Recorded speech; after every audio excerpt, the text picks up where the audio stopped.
Personality disorders के क्रम में इस लास्ट वीडियो में क्लस्टर सी में आखिरी दो पर्सनैलिटी डिसऑर्डर जो बचे हुए हैं वो हम देखेंगे। एक है डिपेंडेंट पर्सनैलिटी डिसऑर्डर, दूसरा ऑब्सेसिव कंपल्सिव पर्सनैलिटी डिसऑर्डर। इन दोनों में पहला हम डिपेंडेंट से शुरू करते हैं और देखते हैं कि DSM-4 में इसको डायग्नोज करने के लिए क्या क्राइटेरिया दिए गए हैं।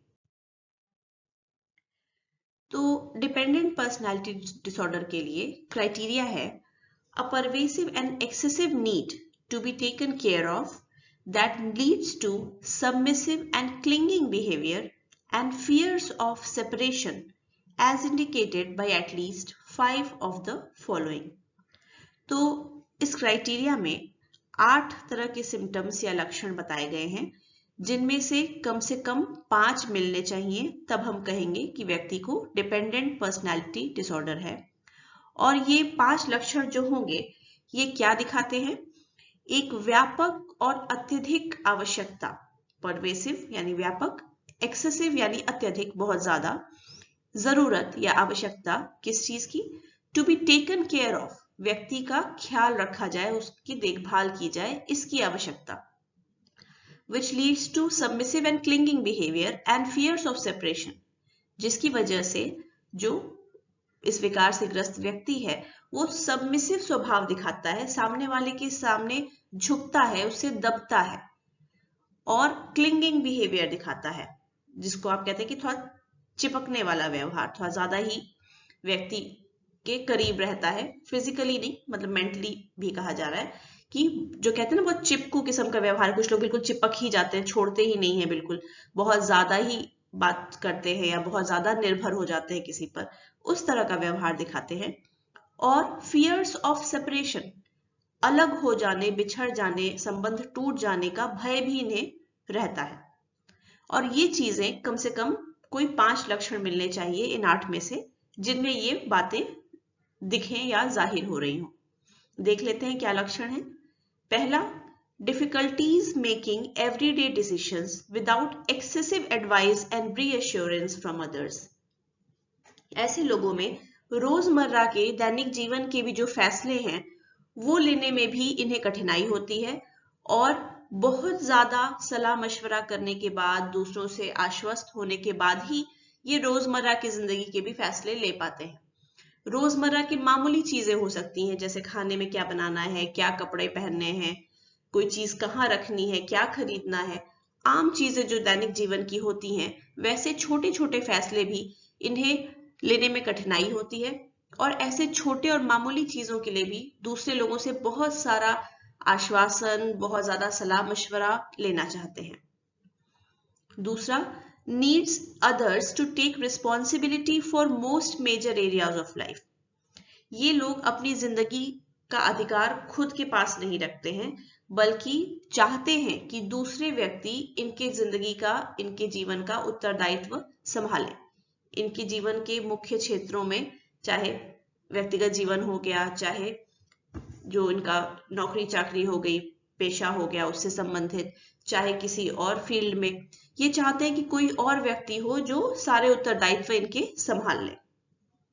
तीसरा, difficulty expressing disagreement with others because of fear of loss of support और अप्रूवल।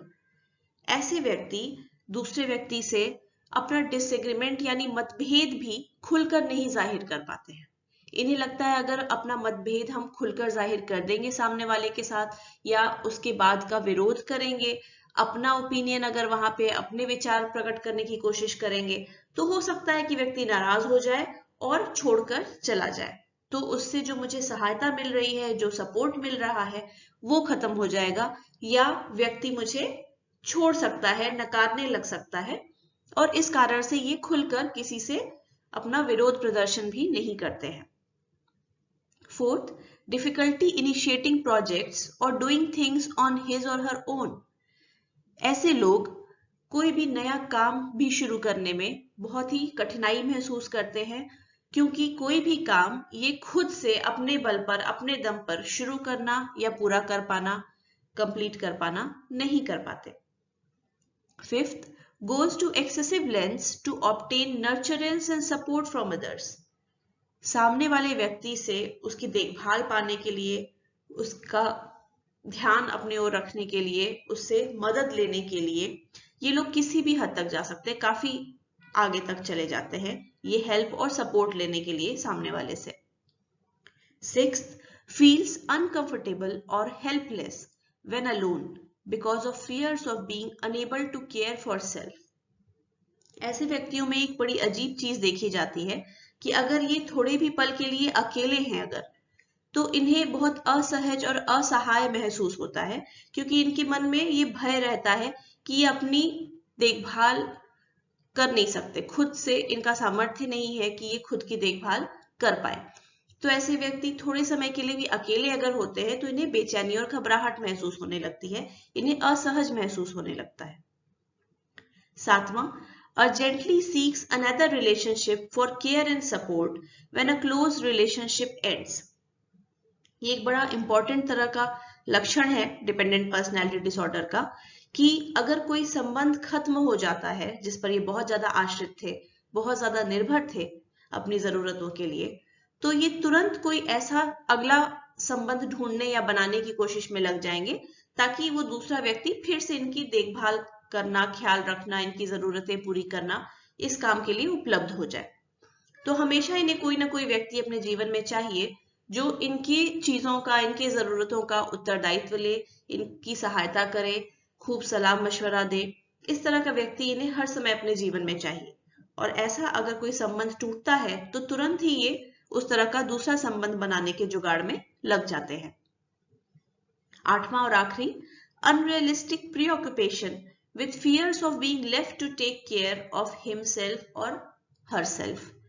तो इनके मन में ये अवास्तविक किस्म की सोच होती है और डर होता है कि अगर मुझे अकेला छोड़ दिया गया, सामने वाला व्यक्ति जिस पर हम बहुत निर्भर हैं या आश्रित हैं, उसने मुझे अकेला छोड़ दिया, तो हम कैसे अपनी देखभाल कर पाएंगे, कैसे अपनी चीजें, अपने काम खुद से मैनेज कर पाएंगे। ये समस्या इन्हें होती है। इस चीज को लेके इनके मन में हर समय भय व्याप्त रहता है।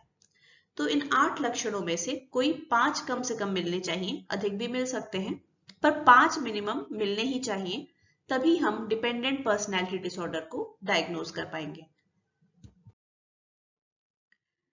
इन्हीं लक्षणों को थोड़ा और डिटेल में यहाँ डिस्कस किया गया है। जैसे ये व्यक्ति जो होते हैं, अक्सर इनका जीवन दूसरे व्यक्ति के जीवन के इर्द गिर्द बुना हुआ होता है, दूसरे व्यक्ति की जरूरतों के अधीन रखते हैं अपनी जरूरतों को, और ये उनका तरीका होता है दूसरे व्यक्ति को अपने जीवन में जोड़े रखने का। क्योंकि अगर किसी से बहुत ज्यादा ये डिमांड करने लगेंगे कि तुम मेरा ही ख्याल रखो, मेरी जरूरतें पूरी करते रहो, तो उस व्यक्ति के अपने जीवन की भी तो कुछ जरूरतें होंगी, कुछ जिम्मेदारियां होंगी, तो फिर व्यक्ति उनसे कटने लगेगा। इसलिए ये अपनी जिंदगी को दूसरे व्यक्ति के इर्द गिर्द ही बुनते हैं, उसकी जरूरतों के हिसाब से अपनी जरूरतों को एडजस्ट करके चलते हैं, ताकि सामने वाला अपने काम करते हुए इनकी जरूरतों को पूरा करने में भी बहुत बोझ नहीं महसूस करे। एक चीज जो इनके अंदर दिखाई देती है ऐसे लोगों में, वो ये है कि ये ठीक तरह से क्रोध भी नहीं कर पाते। जहां जरूरी हो, जायज हो, सही हो क्रोध करना, वहां भी खुलकर ये क्रोध का प्रदर्शन सामने वाले के सामने नहीं करेंगे, यानी जिस पर बहुत निर्भर है उसके सामने बहुत खुलकर क्रोध भी प्रदर्शित नहीं करते हैं। ऐसा इसलिए क्योंकि इन्हें भय होता है कि फिर सामने वाला नाराज हो जाएगा और जो मुझे सपोर्ट दे रहा है, जो देखभाल कर रहा है, जो मदद कर रहा है, वो चीजें छिन जाएंगी। इसीलिए ऐसे व्यक्तियों में देखा जाता है कि अक्सर ये ऐसे संबंधों में बने रहते हैं जहां इनका शारीरिक या मानसिक तौर पर शोषण किया जा रहा हो, लेकिन ये उसमें बने रहते हैं क्योंकि इन्हें भय होता है कि अगर विरोध करेंगे, क्रोध का प्रदर्शन करेंगे, तो सामने वाला नाराज हो जाएगा और इन्हें छोड़ के चला जाएगा। और ये भय तो इनके मन में होता ही है कि अगर मुझे अकेले छोड़ दिया गया तो हम अपना ख्याल कैसे रख पाएंगे, देखभाल कैसे कर पाएंगे, चीजें कैसे पूरी कर पाएंगे। इस वजह से इस तरह के शोषण को भी ये बर्दाश्त करते हैं, ऐसे संबंधों को खत्म नहीं करते, उसमें बने रहते हैं। अगर इसके प्रेवलेंस की बात करें तो डिपेंडेंट पर्सनैलिटी डिसऑर्डर पूरे पॉपुलेशन में, पूरी जनसंख्या में 2 से 4% लोगों में देखा जा सकता है, और जैसा लक्षणों से आपको अंदाजा हो गया होगा कि महिलाओं में ये ज्यादा पाया जाता है, पुरुषों में कम। हम ऐसे भी आमतौर पर देखते हैं कि महिलाएं थोड़ा निर्भरता या आश्रित ज्यादा होती हैं पुरुषों पर या दूसरे व्यक्तियों पर। तो वही लक्षण है, पर जब कुछ हद से ज्यादा बढ़ जाए, बहुत ज्यादा ही परेशानी बढ़ाने लगे जीवन में, तो ये डिपेंडेंट पर्सनैलिटी डिसऑर्डर के लक्षण हो जाते हैं। तो इसीलिए महिलाओं में ये ज्यादा देखा जाता है, पुरुषों में थोड़ा कम। कोमॉर्बिडिटीज अगर देखें तो डिपेंडेंट पर्सनैलिटी डिसऑर्डर अक्सर मूड डिसऑर्डर और एंजाइटी डिसऑर्डर के साथ पाया जा सकता है। किसी व्यक्ति में अगर डिपेंडेंट पर्सनैलिटी डिसऑर्डर डायग्नोज हुआ तो काफी संभावना है कि उसको और भी डिसऑर्डर्स होंगे, और अक्सर देखा जाता है कि मूड डिसऑर्डर या किसी प्रकार का एंजाइटी डिसऑर्डर उनमें होगा। अब यहाँ पर कुछ दूसरे पर्सनैलिटी डिसऑर्डर्स जो हैं, चाहे क्लस्टर सी के ही या दूसरे क्लस्टर्स के, जिनमें जो लक्षण बताए गए हैं उनकी आपको समानता दिखेगी डिपेंडेंट पर्सनैलिटी डिसऑर्डर के लक्षणों से। तो यहाँ पर उसमें अंतर करना बताया गया है कि कैसे आप उन दो डिसऑर्डर्स के बीच में अंतर करें। जैसा आपने पहले के लेक्चर्स में देखा है बॉर्डर लाइन पर्सनैलिटी डिसऑर्डर के बारे में, तो बॉर्डर लाइन पर्सनैलिटी डिसऑर्डर और डिपेंडेंट पर्सनैलिटी डिसऑर्डर दोनों में एक समानता दिखती है। दोनों में ही भय होता है दोनों तरह के व्यक्तियों को कि उन्हें छोड़ दिया जाएगा या तिरस्कृत किया जाएगा, उनको कोई छोड़कर चला जाएगा। ये भय दोनों तरह के डिसऑर्डर्स में पाया जाता है, बॉर्डर लाइन में भी और डिपेंडेंट में भी। पर अंतर कहाँ है? अंतर ये है कि बॉर्डर लाइन पर्सनैलिटी डिसऑर्डर वाले जो लोग होते हैं उनके संबंध जो होते हैं वो थोड़े से परेशानियों भरे, लड़ाई झगड़े, इस तरह की चीजें दिखाई देती हैं। और उनको अगर कोई छोड़कर जाए या उन्हें लगे कि कोई छोड़ना चाहता है या छोड़ देगा मुझे, तो वो लोग बहुत ही खालीपन, सूनापन महसूस करते हैं और क्रोध का प्रदर्शन करते हैं। जैसे अगर केस स्टडी आप याद करें बॉर्डर लाइन पर्सनैलिटी डिसऑर्डर में, हमने देखा था कि महिला थेरेपिस्ट पे बहुत निर्भर हो गई थी, और जब चाहती थी कि थेरेपिस्ट उसी पर ध्यान दे, एक एक दिन में 2-2 सेशन करे, दूसरे पेशेंट्स पे ध्यान नहीं दे, और थेरेपिस्ट ऐसा जब नहीं कर पाते थे तो वो बहुत ज्यादा क्रोध का प्रदर्शन करती थी, बहुत ईर्ष्या की भावना भी दिखाती थी, और अपने एंजाइटी को कम करने के लिए अपनी कलाई को रेजर ब्लेड से काटती भी थी। तो दोनों ही डिसऑर्डर्स में डर होता है कि सामने वाला व्यक्ति हमें छोड़ देगा, लेकिन बॉर्डर लाइन पर्सनैलिटी डिसऑर्डर में ये लोग उस छोड़े जाने की भावना के लिए बहुत ही क्रोध का प्रदर्शन करते हैं, ईर्ष्या का प्रदर्शन करते हैं, गुस्सा प्रकट करते हैं। जबकि डिपेंडेंट पर्सनैलिटी डिसऑर्डर वाले शुरुआती तौर पे तो बहुत ही विनम्र और दबे सहमे से महसूस करते हैं, लेकिन जल्दी ही जैसे ही संबंध खत्म हुआ तुरंत नया वैसा ही संबंध बनाने में लग जाते हैं। तुरंत उन्हें किसी और व्यक्ति पर शिफ्ट करने की इच्छा होती है, कोई नया व्यक्ति उनके जीवन में आ जाए जो पुराने वाले की कमी पूरी करे और उनकी सारी जरूरतों का ख्याल रखना शुरू करे। तो ये थोड़ा सा अंतर है कि ये दोनों भी डरते तो हैं कि मुझे छोड़ दिया जाएगा, लेकिन छोड़े जाने के प्रति दोनों की प्रतिक्रिया क्या है? बॉर्डर लाइन वाले गुस्सा प्रकट करते हैं, जबकि डिपेंडेंट वाले दबे सहमे रहते हैं, संकोच करते हैं, ज्यादा मतलब खुद को ही घबराया हुआ, चिंतित और बेसहारा महसूस करते हैं, पर रिएक्ट नहीं करते, कोई प्रतिक्रिया नहीं देते हैं। बस अगर संबंध खत्म हो गया तो तुरंत वैसा ही कोई नया संबंध ढूंढने में लग जाते हैं। इसी तरह हिस्ट्रियोनिक पर्सनैलिटी डिसऑर्डर और डिपेंडेंट में भी लक्षणों की कुछ समानता है। समानता जो है वो ये है कि दोनों में ही देखा जाता है कि सामने वाले से बहुत ज्यादा सहमति, बहुत ज्यादा उनका एश्योरेंस लेना, अप्रूवल लेना, ये चीजें दोनों में ही देखी जाती है। हिस्ट्रियोनिक वाले और डिपेंडेंट वाले दोनों ही, इनमें बहुत ज्यादा ये इच्छा होती है, इनकी चेष्टा होती है कि सामने वाले से बहुत ज्यादा सलाह लेना, उसकी सहमति लेना, ये लक्षण दोनों में ही देखे जाते हैं।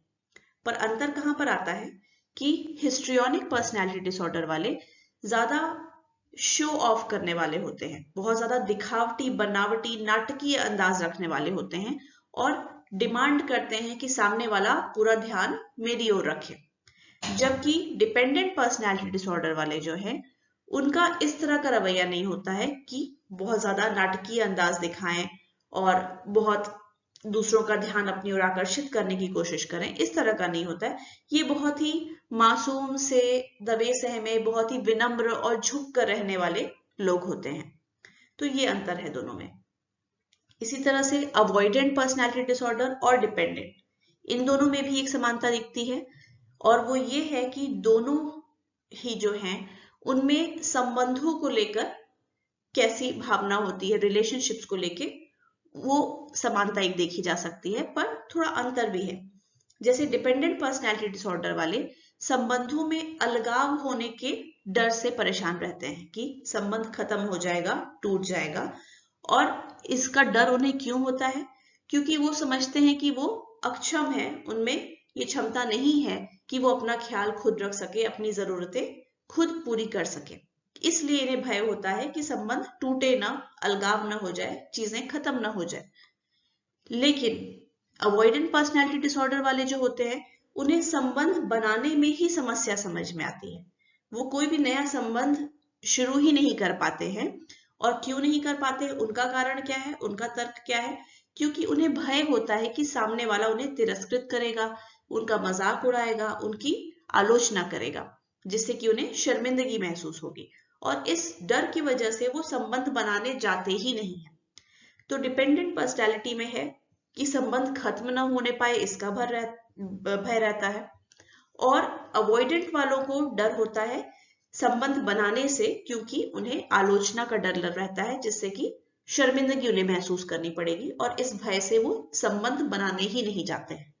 तो ये कुछ बारीक से अंतर हैं जहां पे समानता दिख रही है, लेकिन कुछ अंतर भी आपको समझ में आएगा कि क्या अंतर है दो अलग अलग पर्सनैलिटी डिसऑर्डर्स के बीच में। अब एक केस स्टडी देख लेते हैं, जिससे आपको थोड़ा और क्लियर आइडिया लगेगा कि डिपेंडेंट पर्सनैलिटी डिसऑर्डर वाले व्यक्ति किस प्रकार के होते हैं।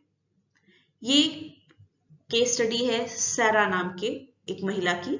ये 32 वर्ष की हैं और 2 बच्चों की माँ हैं, और ये पार्ट टाइम काम करती हैं एक टैक्स अकाउंटेंट के रूप में।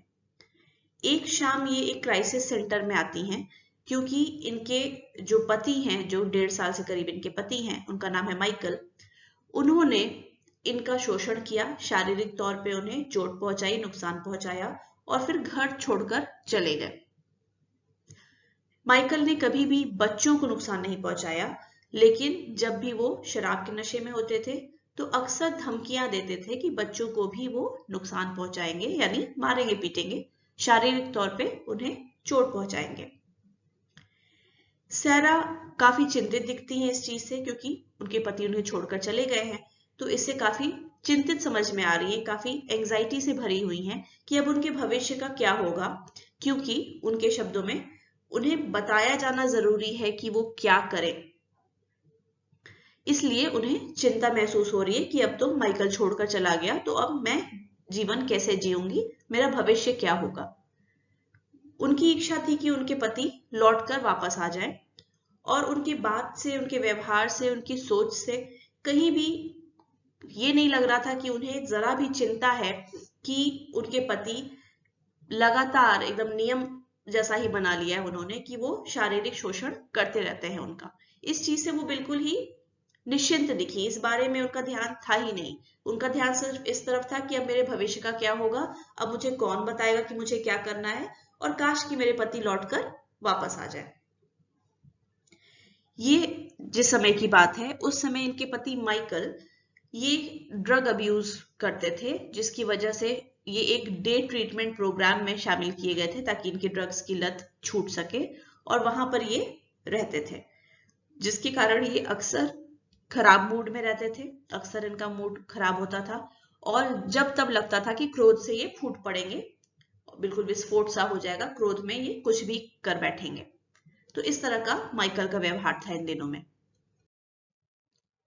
सैरा जिस जॉब में है, मतलब पार्ट टाइम टैक्स अकाउंटेंट की जॉब में, उसमें उनकी सैलरी काफी अच्छी है।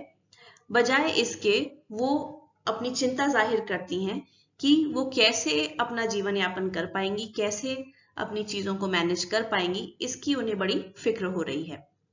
उन्होंने ये भी महसूस किया कि अपने पति पर बहुत ज्यादा आश्रित होना बड़ा बेवकूफी भरा कदम है उनका, और इसलिए भी क्योंकि वो अपने पति को कहती है कि वो एक रियल लूजर है, यानी नाकारा है, किसी काम लायक नहीं है। और इनकी केस स्टडी से ये भी पता चलता है कि ऐसा ही संबंध इनका पहले भी था। इनके पहले पति जो थे उनके साथ भी इसी तरह के संबंध में ये थी, क्योंकि ये नए पति जो है माइकल, ये 1.5 साल से ही हैं।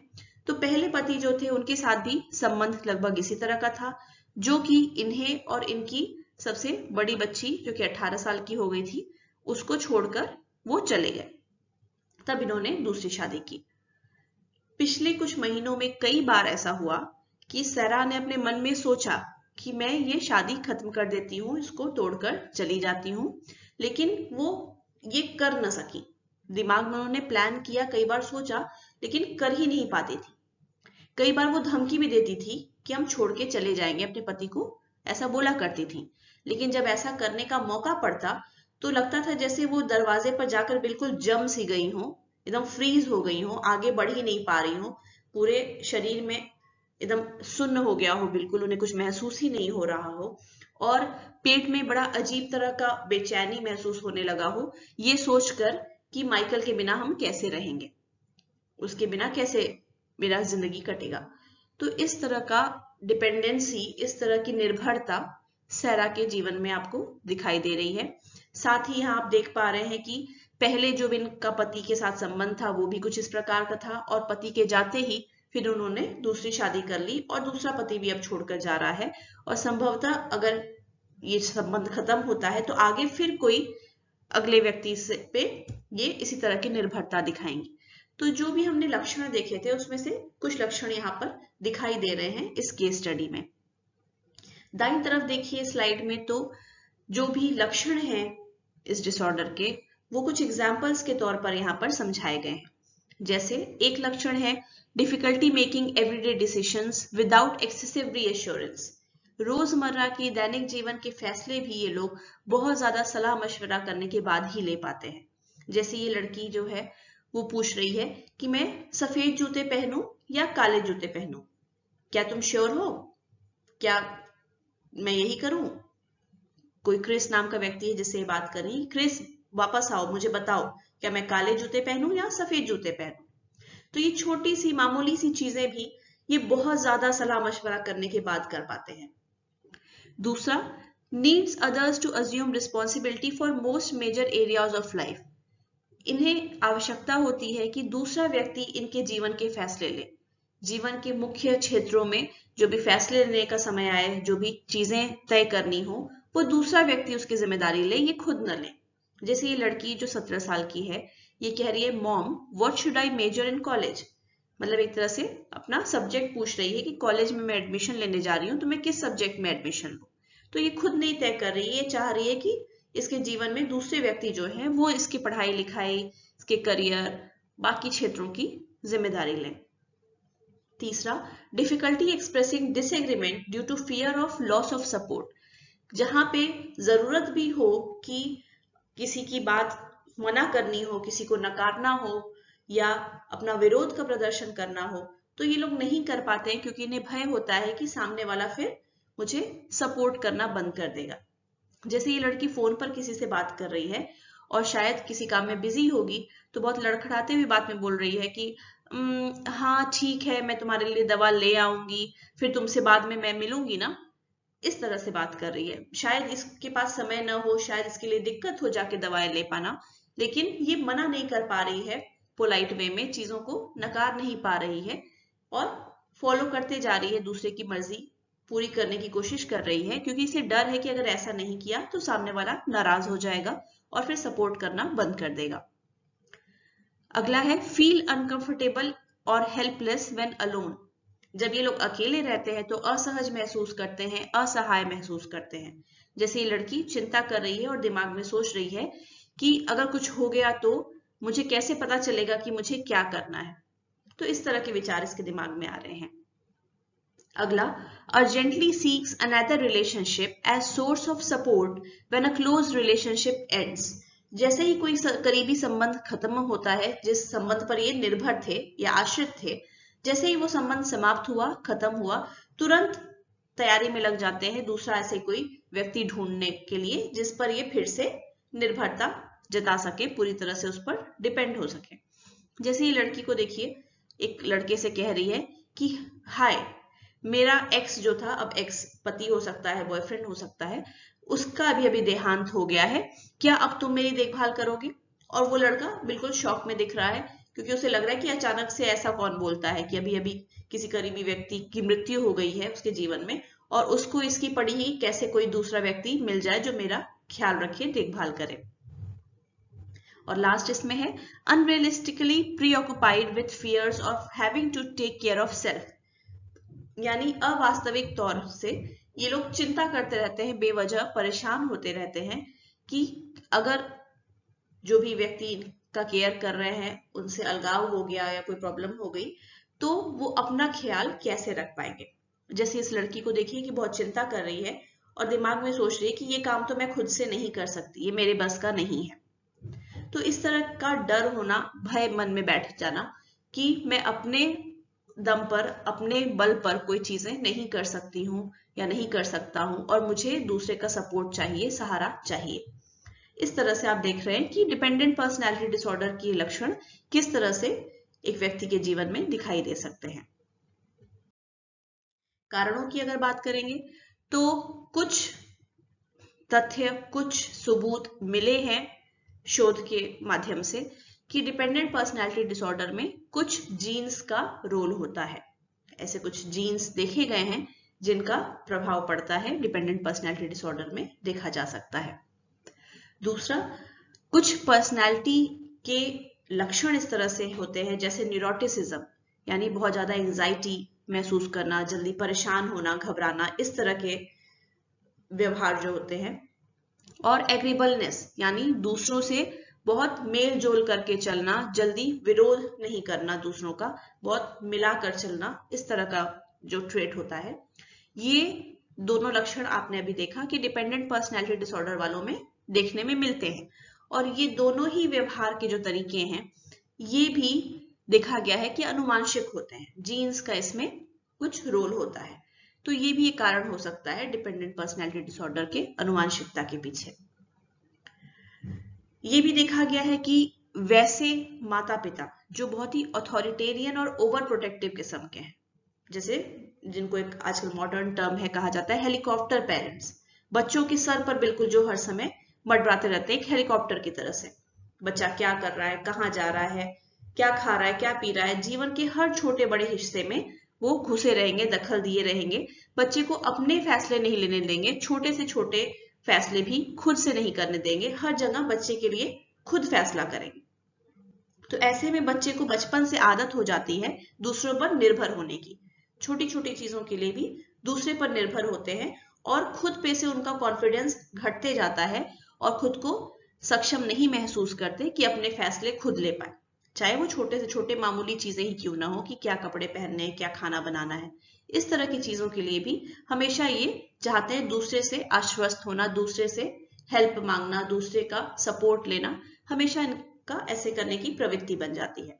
तो इस तरह के जो पेरेंट्स होते हैं बचपन से इस तरह का अगर पालन पोषण मिला है बच्चे को तो संभावना है कि बड़े होके उसमें डिपेंडेंट पर्सनैलिटी डिसऑर्डर के लक्षण आए। कॉग्निटिव साइकोलॉजिस्ट जो है, संज्ञानात्मक मनोवैज्ञानिक, उनको लगता है, क्योंकि संज्ञानात्मक मनोविज्ञानी जो हैं उनका मानना होता है कि कोई भी डिसऑर्डर या विकार इस वजह से उत्पन्न होता है क्योंकि आपके सोचने का तरीका गड़बड़ है, सोचने का तरीका गलत है, विकृत है, कुछ सही तरह से आपके विचार या सोच नहीं है, कुछ अतार्किक चीजें आप सोच रहे हैं जिसकी वजह से ये होता है। तो उनके हिसाब से देखें तो एक कारण ये है डिपेंडेंट पर्सनैलिटी डिसऑर्डर का कि इनका मानना है कि ऐसे लोग जिन्हें डिपेंडेंट पर्सनैलिटी डिसऑर्डर होता है उनकी गलत या विकृत सोच कुछ इस प्रकार की होती है कि मैं तो पूरी तरह से असहाय हूं, मैं दूसरे के सहायता के बिना कुछ कर ही नहीं सकता, मुझे कोई सक्षम व्यक्ति चाहिए जो मेरे लिए फैसले ले। इस तरह की सोच का पैटर्न होता है ऐसे लोगों में जिनमें डिपेंडेंट पर्सनैलिटी डिसऑर्डर होता है, ऐसा मानना है संज्ञानात्मक मनोवैज्ञानिकों का। तो ये कुछ कारण हो सकते हैं, क्योंकि कंफर्म तो अभी पूरी तरह से कोई भी कारण स्टैब्लिश नहीं हुआ है, पर ये कुछ कारण माने गए हैं या इनके लिए कुछ सबूत मिले हैं कि ये कारण हो सकते हैं जिसकी वजह से डिपेंडेंट पर्सनैलिटी डिसऑर्डर उत्पन्न होता है। DSM-4 के डायग्नोस्टिक क्राइटेरिया के अनुसार a pervasive pattern of preoccupation with orderliness, perfectionism and mental and interpersonal control as indicated by at least 4 of the following। तो इस क्राइटेरिया में 8 तरह के सिम्टम्स या लक्षण दिए गए हैं, जिसमें से कम 4 मिलने चाहिए, तब हम ऑब्सेसिव कंपल्सिव डिसऑर्डर को, पर्सनैलिटी डिसऑर्डर को डायग्नोज करेंगे। ऑब्सेसिव कंपल्सिव पर्सनैलिटी डिसऑर्डर में ये जो 4 लक्षण हम देखना चाह रहे हैं या खोज रहे हैं डायग्नोसिस के लिए, ये क्या दर्शाते हैं? A pervasive pattern of preoccupation with orderliness, एक व्यापक पैटर्न दिखेगा इन व्यक्तियों में। किस चीज से ऑक्युपाइड है इनका दिमाग?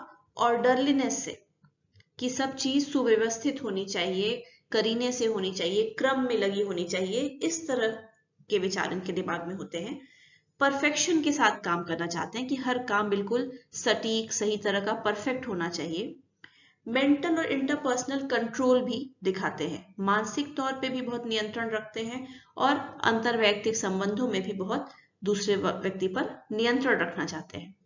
तो ये चीजें इन 4 लक्षणों में दिखनी चाहिए, कम से कम 4 लक्षण हमें चाहिए ताकि हम ऑब्सेसिव कंपल्सिव पर्सनैलिटी डिसऑर्डर को डायग्नोज कर पाए। अब ये लक्षण क्या है? तो पहला है preoccupation with details, rules, order और schedules to the extent that the major point of an activity is lost. यहां पर कह रहा है कि ये लोग इतना ज्यादा बारीकियों में, नियम का पालन करने में, क्रम में, सुव्यवस्थित ढंग से चीजों को करने में, एक टाइम टेबल फॉलो करने में इतना ज्यादा ध्यान और दिमाग लगा देते हैं कि जो मेन काम कर रहे हैं, जो गतिविधि है, जो क्रिया है, जो पूरी करनी थी, जो काम दिया गया है, जो खत्म करना था, उसको करने का कोई उद्देश्य ही नहीं बच जाता। वो काम जो है वो दोयम दर्जे का हो जाता है, मुख्य हो जाता है कि हाँ कितने सलीके से, कितने करीने से, कितने परफेक्ट तरीके से, कितना नियम के अनुसार चीजों को करना है। इस हद तक इन चीजों पर फोकस करने लग जाते हैं कि जो मेन गतिविधि करनी थी, जो काम करना था, वही सफर करने लग जाता है, वही ठीक से पूरा नहीं हो पाता। दूसरा, extreme perfectionism that interferes with task completion. ऐसे व्यक्तियों को कोई भी काम करना हो, चाहे रोजमर्रा की जिंदगी का हो, चाहे कार्यक्षेत्र से जुड़ा हुआ हो, कोई भी काम इस हद तक परफेक्शन के साथ करने लग जाएंगे कि वो काम कभी पूरा होने ही नहीं पाएगा। जो काम दिया गया है, जिसकी एक निश्चित समय अवधि है, एक डेडलाइन है कि इतने समय में कर लेना है, वो समय के अंदर उस चीज को पूरा कर ही नहीं पाएंगे, क्योंकि वो काम को एकदम परफेक्ट ढंग से, बहुत बढ़िया से करने के चक्कर में वो काम सफर करने लगता है, काम पूरा ही नहीं हो पाता है। तीसरा है excessive devotion to work to the exclusion of leisure and friendship. इतना ज्यादा ये अपने काम के प्रति समर्पित दिखेंगे, इतना ज्यादा समर्पित होते हैं काम को लेकर कि खाली समय इनके जीवन में रहता ही नहीं है, दोस्त साथियों के लिए या खुद के आराम करने के लिए वक्त ही नहीं रहता है। इतना ज्यादा इनका डिवोशन या समर्पण हो जाता है अपने काम के लिए। Fourth, overly inflexible and over consciousness about matters of morality, ethics और वैल्यूज। नियम, मानक, नैतिक मूल्य, इन चीजों को लेकर इनके अंदर जरा भी लचीलापन नहीं दिखाई देता है और बहुत ही ज्यादा कर्तव्य निष्ठा और ईमानदारी का भाव होता है जब नियम, मूल्यों, नैतिक मूल्यों की बात होने लगे। तो कभी भी किसी भी परिस्थिति में ये कोई भी लचीला रवैया नहीं अपनाएंगे इन चीजों को लेकर। कभी भी मूल्यों को छोड़ना पड़े, त्यागना पड़े किसी जरूरत के लिए, किसी ऐसी परिस्थिति के लिए जहां ऐसा करना जरूरी हो, तो ये नहीं करेंगे। Fifth, inability to discard worn out or worthless objects. ऐसे लोगों में चीजें कलेक्ट करके संग्रह करने की प्रवृत्ति होती है, पर वैसी चीजें भी संग्रह करेंगे जो कि बेकार है, किसी काम की नहीं आने वाली है, शायद उसकी कभी जरूरत नहीं पड़ेगी, पर चीजों को ये फेंकेंगे नहीं, हटाएंगे नहीं, ये जमा करते रहेंगे, चीजों को कलेक्ट करते रहेंगे, उनका संग्रह करते रहेंगे, हटा नहीं पाते हैं, ये चीजें ऐसी कर नहीं पाते हैं। इन्हें अगर हटाना है चीजों को, खराब चीजें हैं, जरूरत नहीं पड़ने वाली है, तो ये हटाने में सक्षम नहीं है, ये चीजों को कलेक्ट करते रहेंगे, इनके दिमाग में होता है कि कभी ना कभी तो ये काम आएगा। अगला है रिलक्टेंस टू डेलीगेट टास्क्स और work with others unless others do exactly the same thing. इन लोगों को दूसरे लोगों के साथ काम बांट कर करने में, दूसरों के साथ मिलकर काम करने में बहुत ही अरुचि होती है। ऐसा इसलिए क्योंकि इन्हें लगता है कि दूसरा व्यक्ति ठीक तरह से काम नहीं कर पाएगा, क्योंकि ये हर काम परफेक्ट तरीके से करना चाहते हैं और करते हैं, और दूसरा व्यक्ति वैसे नहीं कर पाएगा। इसलिए ये दूसरों के साथ मिलकर काम करना या काम को डिवाइड कर लेना, बांट लेना आपस में, ये करने में इन्हें कोई रुचि नहीं होती है। Miserliness in spending style towards both self and others. ऐसे लोग बहुत कंजूस किस्म के भी होते हैं। पैसे जल्दी खर्च नहीं करते, चाहे खुद के लिए चाहे दूसरे व्यक्ति पर पैसे खर्च नहीं करना चाहते हैं, बहुत कंजूसी दिखाते हैं। और लास्ट है shows rigidity and stubbornness. हठी व्यवहार इनका होता है, बहुत हट करते हैं, लचीलापन इनके व्यवहार में नहीं होता है, रिजिड होते हैं, चीजों को लेकर जिद्दी होते हैं और हठीले होते हैं। तो इन 8 लक्षणों में से कम 4 लक्षण अगर मिले तो obsessive compulsive personality disorder diagnose होगा। यहाँ पर कुछ तस्वीरें आप देख रहे हैं जिसमें दिख रहा होगा कि ऑब्सेसिव कंपल्सिव पर्सनैलिटी डिसऑर्डर वाले व्यक्ति किस तरह से बहुत ज्यादा ही परफेक्ट काम करने के चक्कर में रहते हैं। मामूली से मामूली चीजें जिस पे उतना ध्यान दिया जाना जरूरी नहीं है उस पर भी ध्यान देते हैं। जैसे एक व्यक्ति को आप देख रहे हैं कि घास बिल्कुल स्केल से नाप कर बराबर साइज की काटने में लगा हुआ है, उससे कोई फर्क नहीं पड़ने वाला है, उससे कुछ अच्छा या बुरा नहीं होगा, उस पर शायद किसी का ध्यान भी नहीं जाएगा, लेकिन हर काम इन्हें इतना परफेक्ट करना है और इस तरह से इतना समय दे देते हैं इन चीजों में कि जो मेन काम है, जो चीजें करनी है, वही नहीं होने पाती।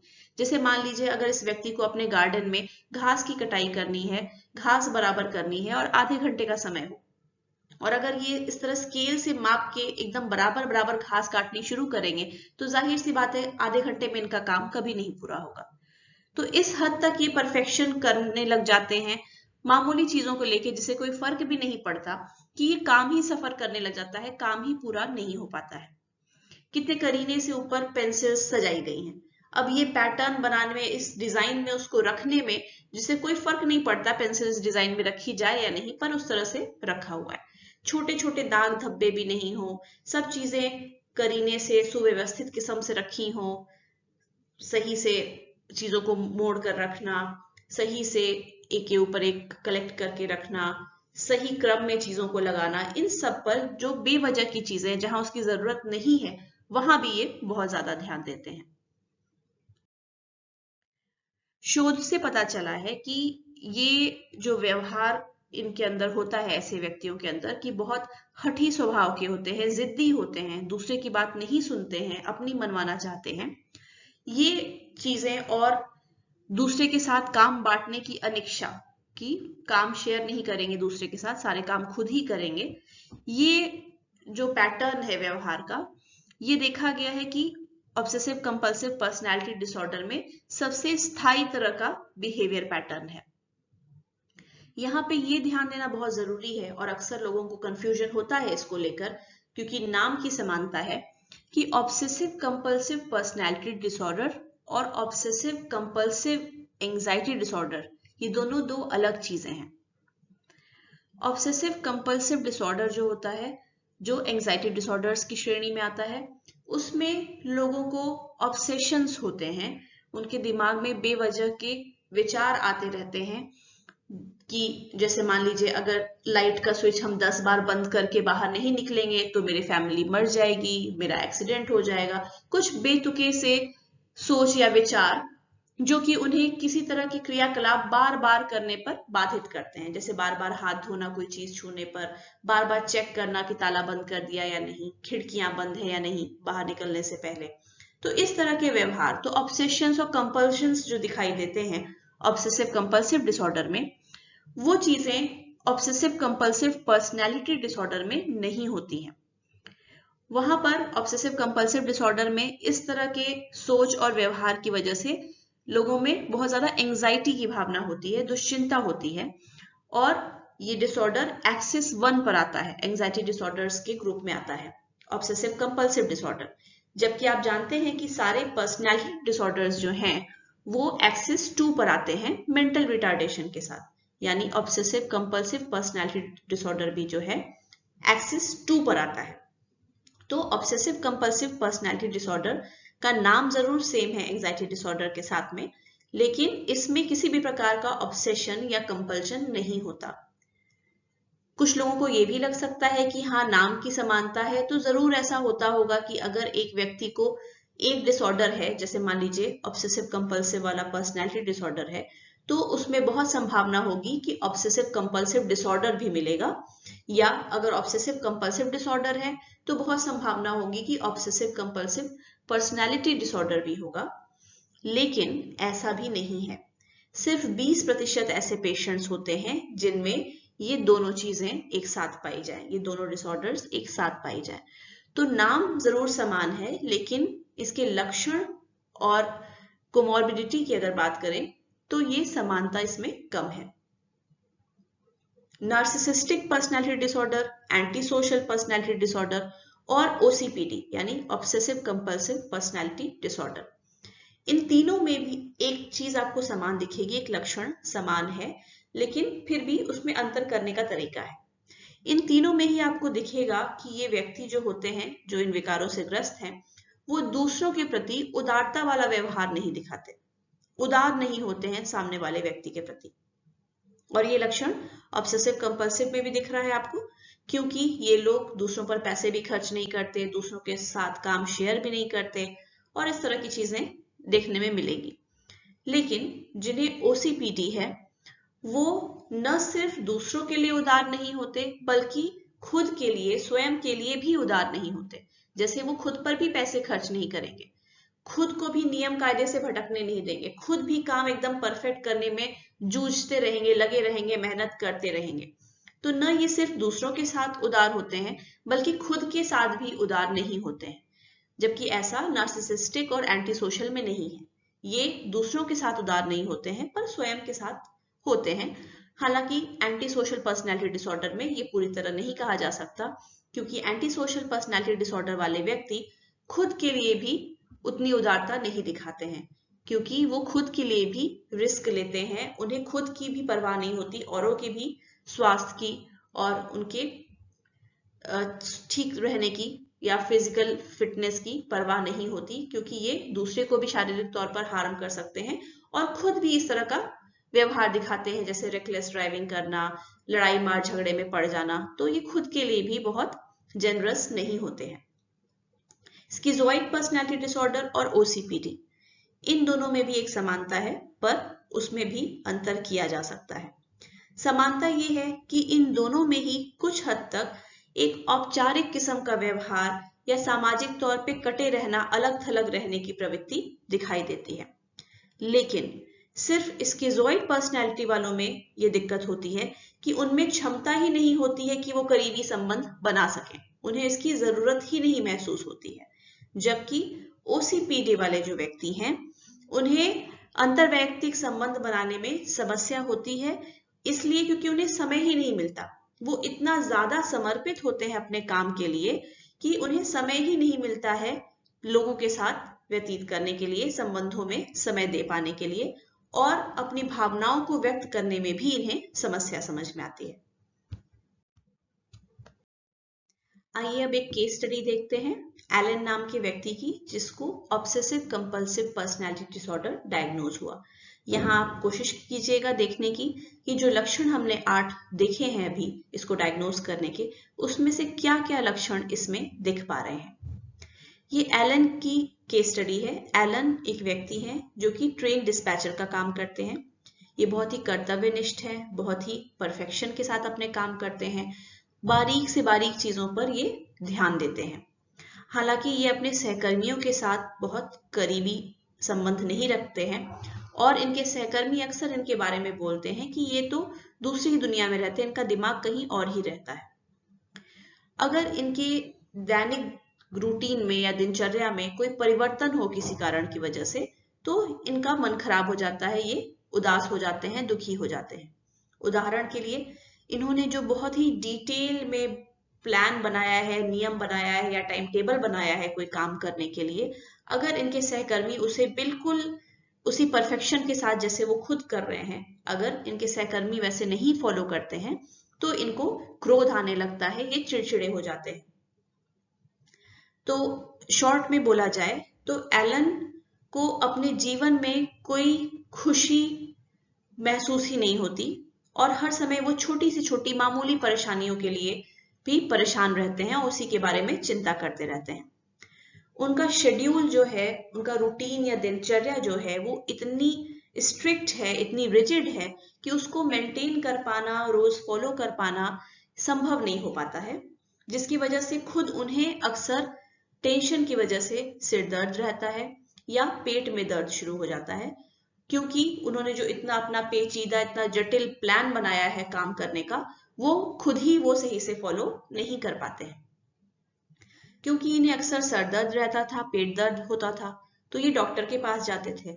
डॉक्टर ने ध्यान दिया कि अक्सर ही ये बीमार पड़ रहे हैं और शारीरिक कंप्लेंट लेके बार बार आ रहे हैं और लाइफ के प्रति इनका जो रवैया है, जो नजरिया है, वो भी परफेक्शन से भरा हुआ है कि हर चीज, हर छोटी बड़ी मामूली चीज भी एकदम परफेक्ट तरीके से, एकदम करीने से, एकदम सुव्यवस्थित ढंग से होनी चाहिए।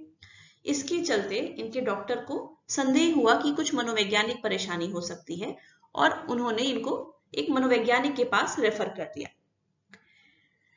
इनको जब मनोवैज्ञानिक ने जांच की और बताया कि आपको मनोचिकित्सा करवानी चाहिए, साइकोथेरेपी करवानी चाहिए, तो इन्होंने वो माना नहीं, वो सलाह नहीं मानी, इन्होंने मनोचिकित्सा नहीं शुरू कराई अपने लिए, क्योंकि उन्हें लगा कि इतना समय तो वो दे ही नहीं पाएंगे इस तरह की गतिविधि के लिए और उनका काम सफर करने लगेगा, काम वो सही ढंग से नहीं कर पाएंगे। इसके चलते इन्होंने अपनी मनोचिकित्सा भी नहीं कराई। कारणों की बात करें तो देखा गया है कि जिन व्यक्तियों में ऐसा व्यक्तित्व होता है कि उनमें कंसाइंशियसनेस यानी कर्तव्य निष्ठा, ईमानदारी का भाव बहुत ज्यादा होता है, ऐसे लोगों में ओसीपीडी होने की संभावना काफी हद तक बढ़ जाती है, क्योंकि ऐसे लोग फिर अपने कार्य के प्रति बहुत ज्यादा समर्पण दिखाते हैं, बहुत ज्यादा उसमें लगे रहते हैं, परफेक्शन के साथ हमेशा काम करना चाहते हैं और बहुत ज्यादा कंट्रोलिंग बिहेवियर भी दिखाते हैं, दूसरे लोगों पर नियंत्रण रखना चाहते हैं, अपने हिसाब से काम कराना चाहते हैं। ऐसे व्यक्ति असर्टिवनेस पे हाई होते हैं पर कंप्लायंस कम दिखाते हैं। असर्टिवनेस मतलब अपनी बात मजबूती के साथ रखना या दूसरे से मनवा पाना, इस तरह की प्रवृत्ति इनमें अधिक होती है, लेकिन दूसरों के साथ मिलकर काम करना, उनकी बात मानना और उनके हिसाब से चलना यानी कंप्लायंस का भाव इनमें कम होता है। क्लोनिंगर ने 1987 में 3 मुख्य आयाम बताए व्यक्तित्व के: नॉवेल्टी सीकिंग, रिवॉर्ड डिपेंडेंस और हार्म अवॉइडेंस। और इन तीनों के हिसाब से अगर बात किया जाए तो जिन लोगों को ओसीपीडी होता है उनमें नॉवेल्टी सीकिंग और रिवॉर्ड डिपेंडेंस कम पाया जाता है, जबकि हार्म अवॉइडेंस ज्यादा पाया जाता है। नॉवेल्टी सीकिंग यानी कुछ नवीन कार्य करना, कोई नई चीज करने के लिए लगना, तो ऐसी प्रवृत्ति ओसीपीडी वाले व्यक्तियों में कम होती है। रिवॉर्ड डिपेंडेंस भी इनमें कम होता है, कोई प्रशंसा या किसी तरह का प्रोत्साहन, पैसे रुपए से या किसी और तरह से प्रसिद्धि पाने के लिए, तो कोई बाहरी रिवॉर्ड के लिए काम करना, उस पर निर्भर होकर कार्य करना, ऐसा नहीं दिखाई देता इसमें। ये खुद ही से स्वतः प्रेरित रहते हैं कि मुझे बहुत ही अच्छे से, बहुत बढ़िया और ईमानदारी से काम करना है, एकदम परफेक्ट काम करना है। किसी लालच में, प्रशंसा के लिए, सराहना के लिए, पैसे रुपए के लिए, इस चीज के लिए ऐसा नहीं करते हैं। तो इनके अंदर नॉवेल्टी सीकिंग भी कम होती है और रिवॉर्ड डिपेंडेंस भी कम होता है, लेकिन हार्म अवॉइडेंस अधिक होता है।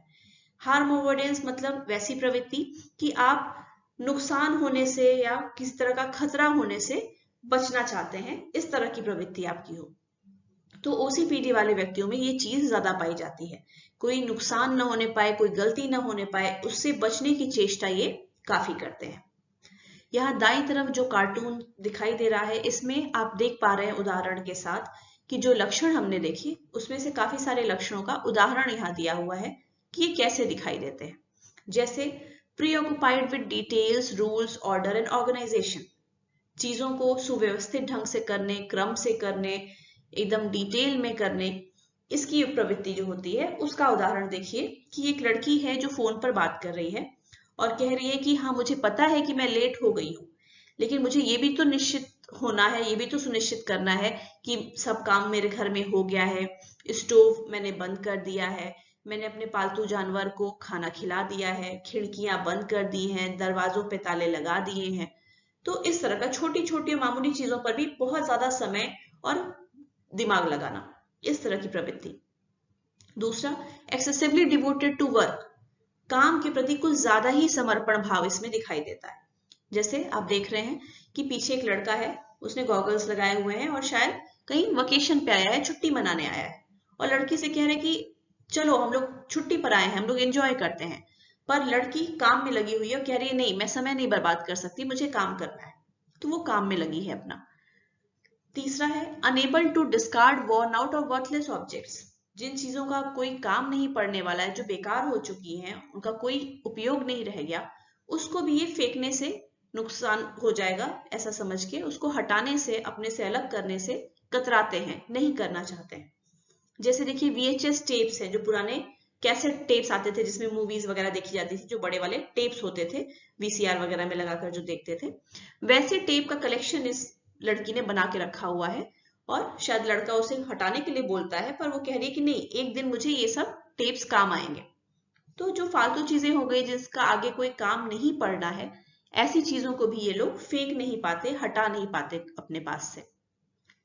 चौथा, रिलेक्टेंट टू डेलीगेट टास्क, काम को दूसरों के साथ बांटना नहीं चाहते, क्योंकि इन्हें लगता है कि इनकी तरह परफेक्ट काम दूसरे तो कर नहीं पाएंगे, और शायद ये सही भी है, कोई इतना परफेक्शन मामूली चीजों में नहीं दिखाएगा और दिखाना नहीं भी चाहिए, पर इसी कारण से ये दूसरों के साथ काम नहीं बांटते हैं। जैसे इस पिक्चर में आप देख रहे हैं, लड़का पीछे से बोल रहा है कि क्या सब्जियां काटने में तुम्हें कुछ मदद चाहिए, तो लड़की कहती है नहीं तुमसे ये काम सही से नहीं होगा। पांचवा, अडॉप्ट अ माइजरली स्पेंडिंग स्टाइल, बहुत कंजूस किस्म के ये लोग होते हैं, पैसे नहीं खर्च करते हैं।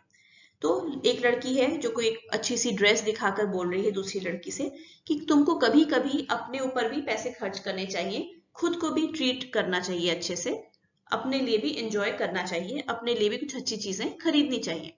तो लड़की क्या कह रही है, नहीं मैं बुरे वक्त के लिए पैसे बचा रही हूं। अगला, शोज रिजिडिटी एंड स्टबर्ननेस, हठी व्यवहार दिखाते हैं, जिद्दी व्यवहार दिखाते हैं।